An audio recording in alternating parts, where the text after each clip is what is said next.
invaded. Intruders have deceived their way into the forest's heart. Fall back to the ruins. Protect the lady!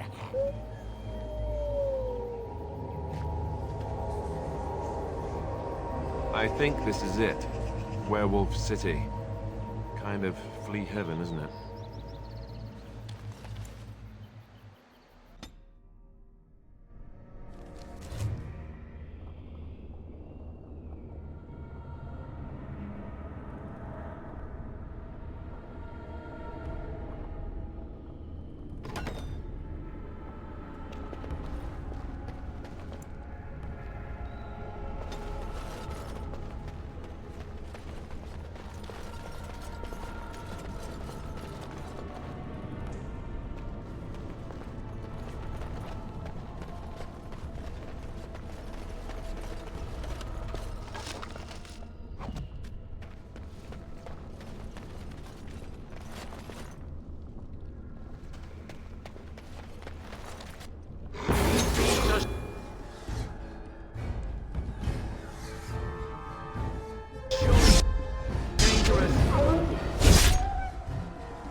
It will be done.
It will be done.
Very well.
Yes, of course.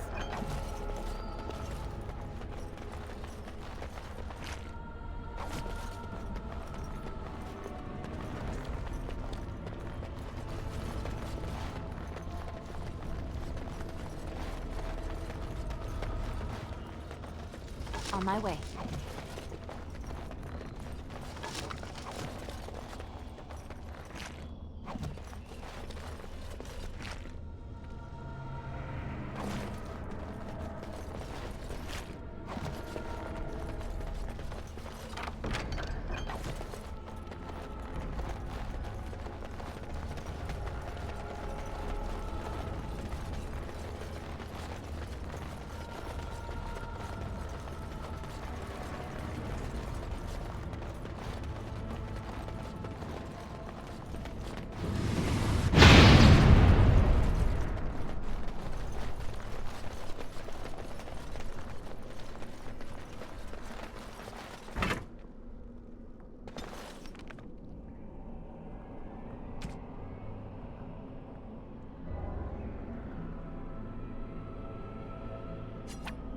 Why, thank you so much.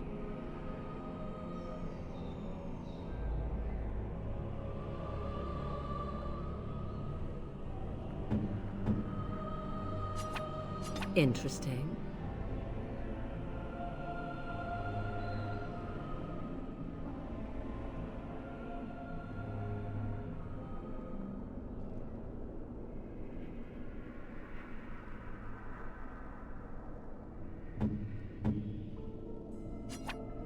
Oh, how dear of you. Thank you so much.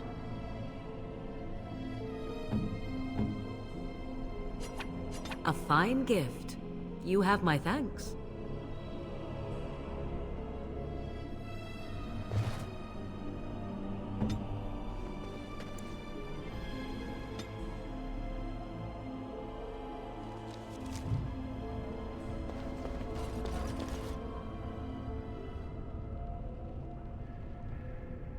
I await your command. So, full of questions, are you?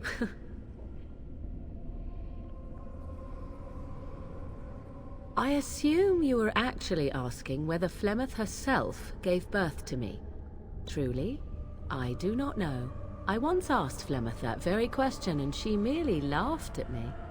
'Tis not inconceivable that she could capture a chastened man, or perhaps change to a more attractive form to attract him willingly. I find it more difficult to imagine her with child.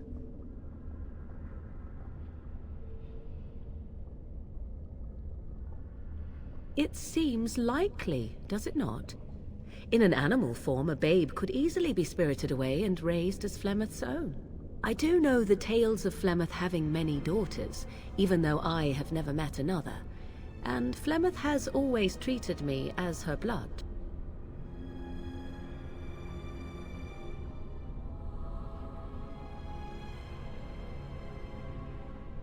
What an odd thing to say! Why must love enter into the equation? Flemeth taught me everything I needed to learn. How to survive, the meaning of power, the truth of men. If other mothers do not teach these things, then I believe them the lesser.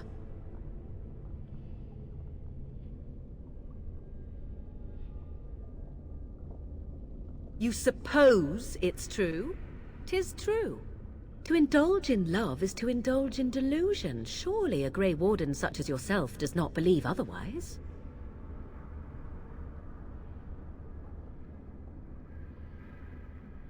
I see. Well, we all have our weaknesses, don't we? What do you need? You don't have to do that. I know you didn't know him as long as I did.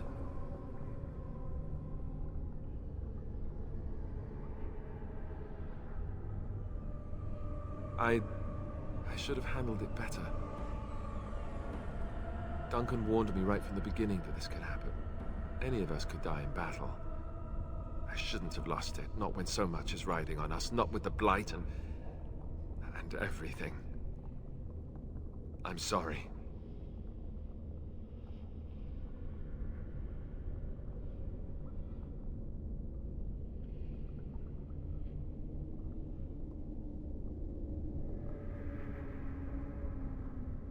I'd like to have a proper funeral for him. Maybe once this is all done, if we're still alive. I don't think he had any family to speak of.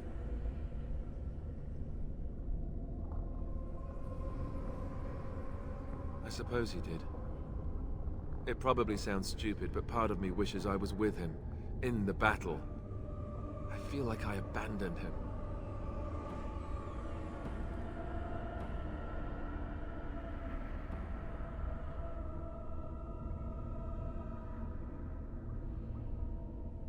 Of course, I'd be dead then, wouldn't I? It's not like that would make him happier. I think he came from High Ever, or so he said. Maybe I'll go up there sometime. See about putting up something in his honor. I don't know. Have you had someone close to you die? Not that I mean to pry, I'm just...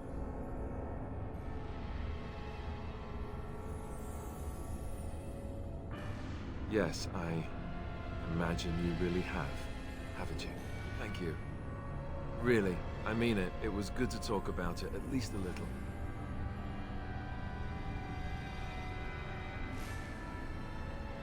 I'd like that. So would he, I think.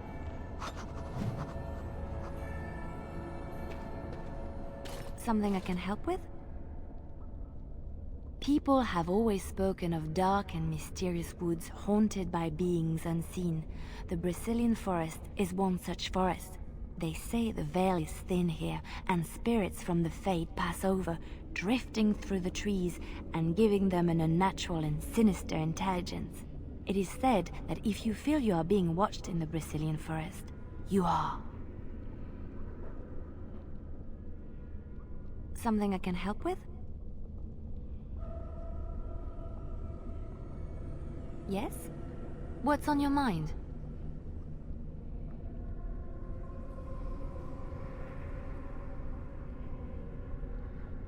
Of course I do.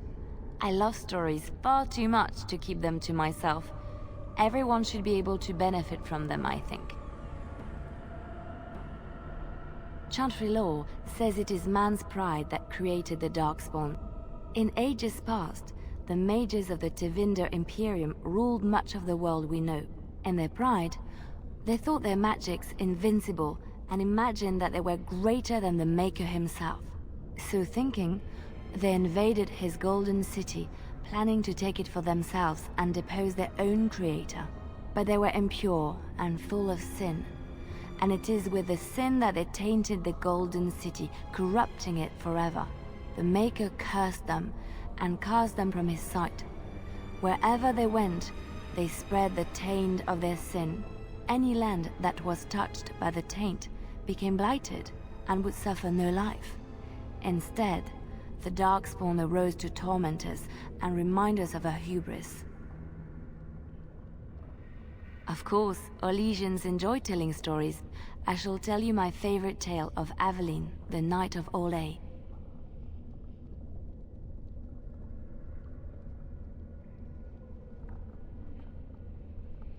A long time ago, a girl child was born to a farmer. He had hoped for a son, not a daughter, and so he told his wife to abandon the child in the woods. Before the cold could claim her, the baby was found by a tribe of Dalish elves who took pity on the poor mewling thing and raised her as their own. Aveline, for that is what they called her, grew strong and quick and clever under the guidance of the elves. She learned to wield the sword as well as any man, could kill a deer with an arrow at 100 paces, and was as graceful on the back of a horse as she was on foot.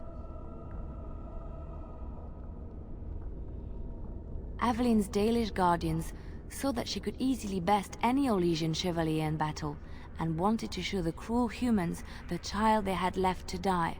They bestowed upon her a fine horse and armor, and sent her to prove herself to her people in the Grand Tourney. Now in those days, no woman was allowed to take up arms, let alone compete in the Grand Tourney, but Aveline kept her helmet on and was not discovered. Aveline won many events and gained the approval of the adoring crowd. Eventually, she came face to face with the knight Kaleva in the Grand Melee. Aveline had already bested him in the joust, and Kaleva was determined not to lose a second time. Out of desperation to regain his honor, Kaleva tripped Aveline and tossed her to the ground, ripping off her helmet as he did so. Silence fell upon the arena as Aveline was revealed. Kaleva declared the previous competitions invalid. A woman had taken part, and this was not allowed. But the crowd cheered for Aveline. Kaleva was furious, for he had lost to a woman and was now being shamed. Blinded by his rage, he forced Aveline to her knees. "Know your place, woman," cried he, and slit her throat. The son of the king, Prince Freyan, was present. He recognized Aveline's skill and bravery and began to see the injustice done to the women in his land. When he was made king, he rewrote the laws of Olay so that women could also become chevalier. He honored Aveline and knighted her after her death. And to this day, any female who is knighted reveres Aveline the Brave, for she is the patron of all women chevalier.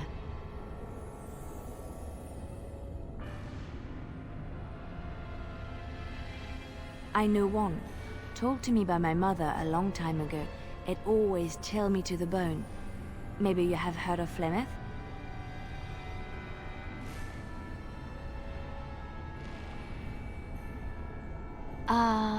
Are you sure? Was she the Flemeth of legend? Flemeth, the devourer of men? Flemeth, mother of witches? Flemeth, demon-touched, who dwells in the mists?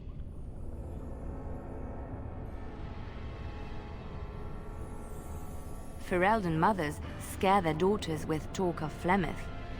They say that if you're bad, Flemeth will spirit you away and bind you to her forever. They also say that Flemeth mourns her lost beauty and will steal yours through your looking glass if she catches you.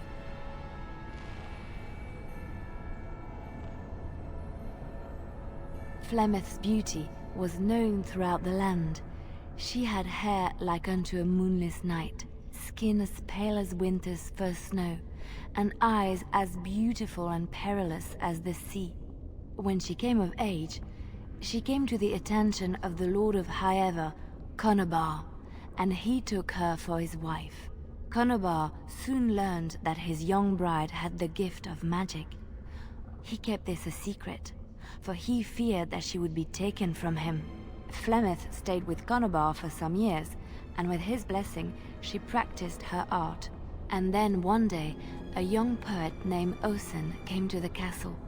Flemeth was captivated by Osen's voice, and he by her beauty, and they fell in love. Flemeth longed to be with her true love, and she and Osen fled from Conobar's lands, seeking refuge in the Kokari wilds with the Chasing tribes.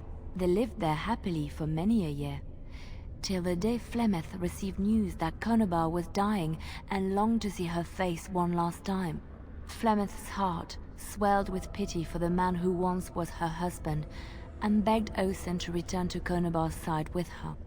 But when Flemeth and Osen entered Highever, they were captured by Conobar's men, and Osen was slain in front of Flemeth's eyes.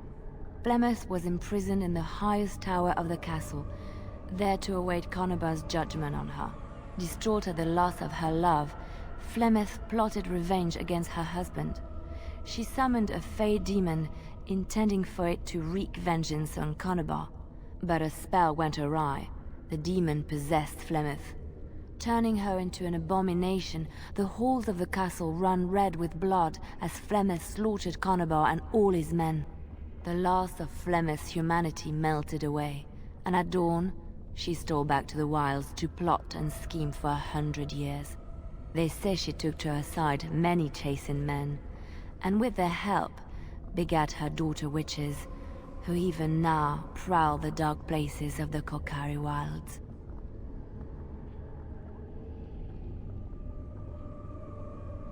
Which one?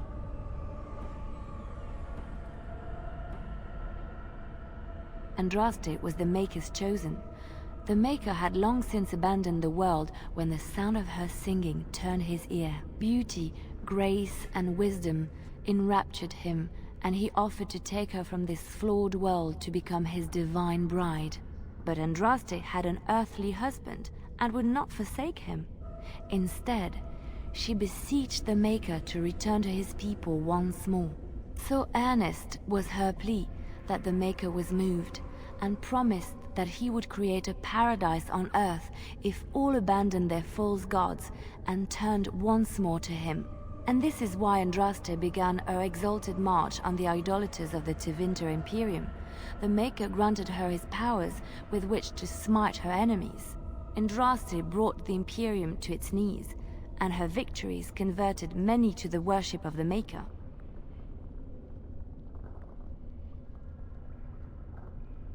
Alas, it was the frailties of men that betrayed and killed Andraste. Her earthly husband, Maferath, a chieftain of the Alamari tribes himself, grew jealous as his wife's popularity and influence overshadowed his own. She was also revered as the Maker's betrothed, and Maferath began to see their own bond waning in significance as Andraste became ever more devoted to the Maker. Out of envy and spite, Maferath made a pact with the Archon Hysarian of Tevinter, allowing his beloved Andraste to be ambushed and captured. Andraste was burned at the stake in Minrathous, the capital of Tevinter.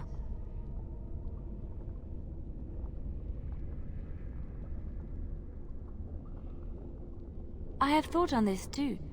Did he withdraw his sight from her at that moment? Where were all the powers he bestowed upon her? This question has come to me many times, and I have no answer.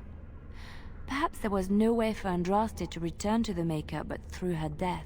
We will never know for sure. I have heard a little about how the elves gained their freedom from the Tevinter Imperium. When Andraste began her exalted march against the Imperium, the elves joined her cause to fight their masters. The great elven leader, Shatan, born in captivity, rose up to lead his people. He foresaw a future where the elves were free.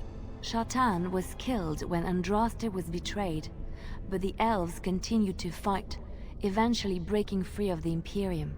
The elves claimed the Dales in the south and settled there in a land of their own.